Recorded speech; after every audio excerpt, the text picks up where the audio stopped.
చూడాల్సిన అవసరం ఉంది. అసలు ఇలాంటివి మళ్ళీ మళ్ళీ జరగకుండా ఎందుకు కట్టడి చేయలేమో ప్రభుత్వాలు ఆలోచన చేయాలి. ఇంకొంత ముందు కూడా ఇలాంటిదే జరిగింది అని వింటున్నాం.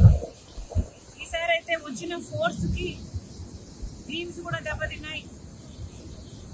ఇది సామాన్యమైన దెబ్బ కాదు. ఇంత హిస్టారికల్ బ్యారేజ్, ప్రకాశం బ్యారేజ్ కి ఇంత పెద్ద దెబ్బ తగిలింది అంటే దీన్ని చాలా సీరియస్ గా తీసుకోవాల్సిన అవసరం ఉంది. కఠినంగా శిక్షించకపోతే, పెనాల్టీ పెద్దగా లేకపోతే మళ్ళీ మళ్ళీ జరిగే అవకాశం ఉంది. కాబట్టి ఇది చాలా సీరియస్ గా తీసుకోవాల్సిన అవసరం ఉంది. అంతేకాకుండా as soon as possible మరమ్మతులు కూడా చేయాల్సిన అవసరం ఉంది. గత ప్రభుత్వం, జగన్మోహన్ రెడ్డి గారి ప్రభుత్వం కనీసం ఎన్నో ప్రాజెక్టులకు కనీసం యాన్యువల్ మెయింటెనెన్స్ కూడా చేయలేదు.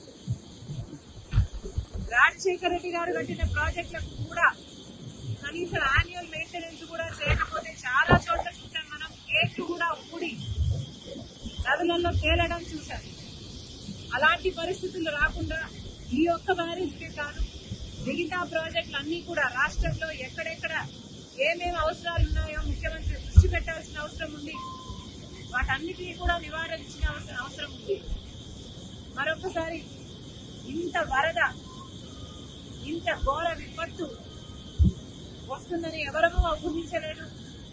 కానీ రెయినీ సీజన్ అంటేనే రెయిన్స్ వచ్చే సీజన్ కాబట్టి వీలైనంత వరకు ప్రికాషనరీగా ముందుకు ముందే ప్రభుత్వాలు, అధికారులు ఆలోచన చేసి డ్యామేజ్ కంట్రోల్ మోడ్లోనే రైనీ సీజన్ మొదలు నుంచి ఉండాలని కాంగ్రెస్ పార్టీ కోరుతుంది.